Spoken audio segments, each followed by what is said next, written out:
सुमन ने बनाया चंद्रकांत को बिजनेस पार्टनर 25% का है। यस भाई, चंद्रकांत को भैया ऑफर दे दिया कि भाई बिजनेस पार्टनर बन जाओ भाई मेरे 25% के। भाई क्या चल रहा है भाई एपिसोड्स में। भाई ड्रामा ट्विस्ट एंड टर्न्स है ना, बहुत ज़्यादा ही अलग ही आ रहा है।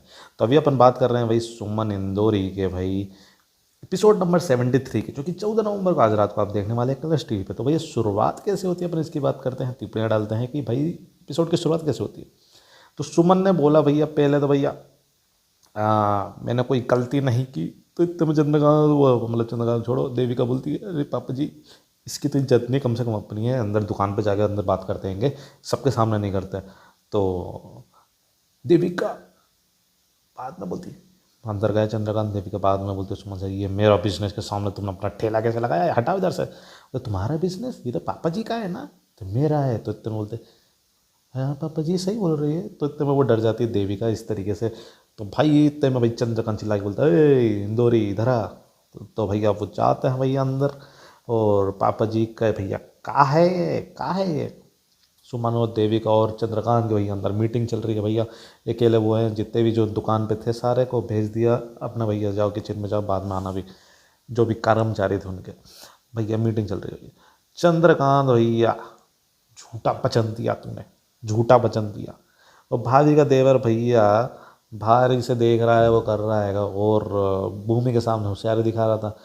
तो फिर गया जैसे अंदर भैया, तो जूता भैया भाभी का देवर का गया अंदर और दिया जूता खींच के भाई चंद्रकांत ने। वो वाला भाई एकदम काफ़ी फनी सीन लगा था मेरे को जब वो दिया भाई खींच के। भाभी के देवर का नाम जरूर बताना मेरे को जरूर कमेंट में।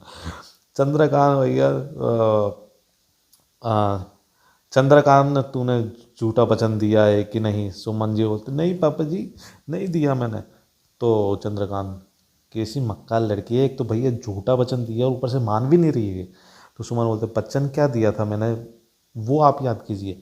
मैंने बोला था कि मैं सराफा की गली में मैं ठेला नहीं लगाऊंगी, मैं कहीं और तो लगा सकती हूँ, उधर नहीं लगाऊंगी। तो भाई देविका बोलती है बीच में यार मतलब सब तो उससे हेर फेर कर रही है, सब तो में फंसा रही है सर आपके पापा जी। ओ माय गॉड ये क्या कर रही है। तो भाई ये चीज़ भैया फिर उसको देविका को लगा भाई ये क्या नया चाल चल रही है। सुमन भैया आइडिया तो आपने दिया था भैया। हाँ देविका भाभी, देविका बोलते मैंने कब दिया था। तो सुमन वो जो नहीं दिया था आपने कुंभकर्ण की तरह सोने का, उसका वाला। तो देवी बोलते हाँ वो तो मैंने दिया था ना, तो मैंने तो यही बोला था कि जाके उधर पे सो बढ़िया एंजॉय करो, काम मन तो सोते रहो खाते रहो बढ़िया ऐसे रहो, उस चीज़ में मैंने बोला था कुंभकर्ण का। तो बोलते हाँ तो वो कुंभकर्ण की ताकत वो है ना सोने की, उसकी ताकत नहीं है, उसकी मजबूरी थी। फिर कुंभकर्ण की स्टोरी सुनने लगी कि जब वो रावण और कुंभकर्ण ये तीनों भाई जो थे जो तपस्या कर रहे थे, तो भाई इतने में ब्रह्मा जी आए। तो ब्रह्मा जी तो फिर अब उनको ये डर था पूरे देवताओं के कि कहीं ये कुछ इंद्र आसन ना मांग ले।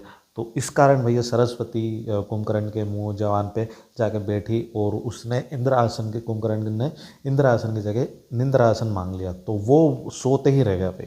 तो इस कारण भैया वो बोलती है कि सरस्वती माँ मेरे जवान पे भी बैठी थी, तो उनने ये चीज़ बोली कि आप मतलब मैं सराफा की गली में मैं ठेला नहीं लगाऊंगी, तो मैं कहीं और लगा सकती हूँ उसका मतलब। तो भाई ये तो चंद्रकांत बोलता इससे क्या कहानी है भाई। तो बोला ना तो इससे क्या है, बच्चन से क्या लेना देना। तो सुमन बोलते यार मेरे उस टाइम भी सरस्वती बेटी थी ना, तो इसलिए मेरी जुबान पे भी मतलब मेरे को बुलवा लिया मैं सरस्वती माता ने कि सराफा में नहीं लगानी है कि ठेला, तो मैं कहीं और लगा सकती हूँ इसका मतलब। सुमन मैंने अपने पिता को भी वचन दिया था कि मैं अपने परिवार का ख्याल रखूंगी, जब उनका मैं मान मतलब आपका मैं वचन नहीं तोड़ती सकती, तो मैं अपने स्वर्गीय पिताजी का कैसा वचन तोड़ सकती हूँ। मैं अपने पिता का भी वचन मैं निभाऊंगी और मैं परिवार का वो करूँगी, हाँ मतलब ध्यान रखूँगी। तो वचन तोड़ नहीं सकते मैं उस चीज़ के लिए। तो तीर्थ आया फिर चंद्रकांत बोलता है मैंने तुझे कहा था ना इसके परिवार को तू एक अमाउंट देगा, तू हर महीने का रकम देना, क्या नेतागिरी में खर्च कर दिया क्या तूने। तो भाई यार ये भोला भाई। तो भाई सुमन बोलती नहीं पापा जी ये तो मेरे को दे रहे थे लेकिन मैंने ही मना करा, मैं एकदम फिरात में मैं नहीं लेती मैं किसी से पैसे ऐसा। तो भाई चंद्रकांत भैया मैं दुकान के बाहर ठेला लगाने नहीं दूंगा तेरे को। सुमन सुमन भाभी आपने झूठ बोला था। तो देवी का बोलता मैंने क्या झूठ बोला, मैंने क्या झूठ बोला। इस तरीके से ये एक्टिंग करने लगी। और सुमन कि सबको बराबर का प्यार मिलता है, सबको बराबर का हक मिलता है, ये चीज़ आपने बोली थी। और चंद्रकांत सबको बराबर का हक देते हैं, चंद्रकांत पापा जी सबको बराबर का हक देते हैं। सुमन तो चंद्रकांत बोलता है हाँ तो देता हूँ ना, मैं सबको पूछ भी तीर्थ से, मैंने सबको दिया है, मैंने सबको मैं बराबर का हक देता हूँ। तो बोलते तो फिर सुमन तो बड़ी बहू को दिया साथ, तो मेरा का भी देना पड़ेगा आपको साथ, जब सबको बराबर का हक दे रहे हैं तो। ये चीज़ बोलने लगी।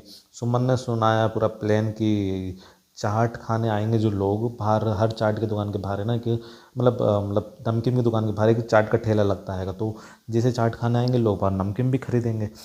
तो अब इसमें देवी का बोलते जरूरी थोड़ा ना है कि कोई चाट खाना है तो नमकीन भी खरीदे, तो बोलते हाँ जरूरी नहीं है। सुमन बोलते तो मैं आपको 25% का पार्टनर बना देती हूँ। भाई ये क्या बोल दिया सुमन ने, बोलते मैं 25% का पार्टनर बनाती हूँ, बनने का मौका देंगे।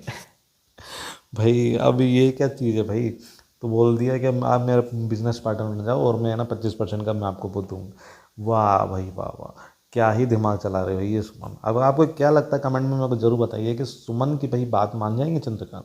जैसे लग तो रहा है मान जाएंगे, आप भी जरूर कमेंट में जरा टिप्पणी दे सकते हैं। ये वीडियो अच्छी लाइक कर देना। ये एपिसोड्स का रिव्यू आपको कैसा लगा, सुमन इंदौरी के एपिसोड नंबर 73 14 नवंबर का, तो आप मेरे को जरूर कमेंट में बता सकते हैं। ये वीडियो अच्छा लाइक कर देना, चैनल पर सब्सक्राइब कर दो और बेल आइकन दबा दो ऐसे लेटेस्ट अपडेट्स के लिए। एंड तब तक के लिए बाय बाय।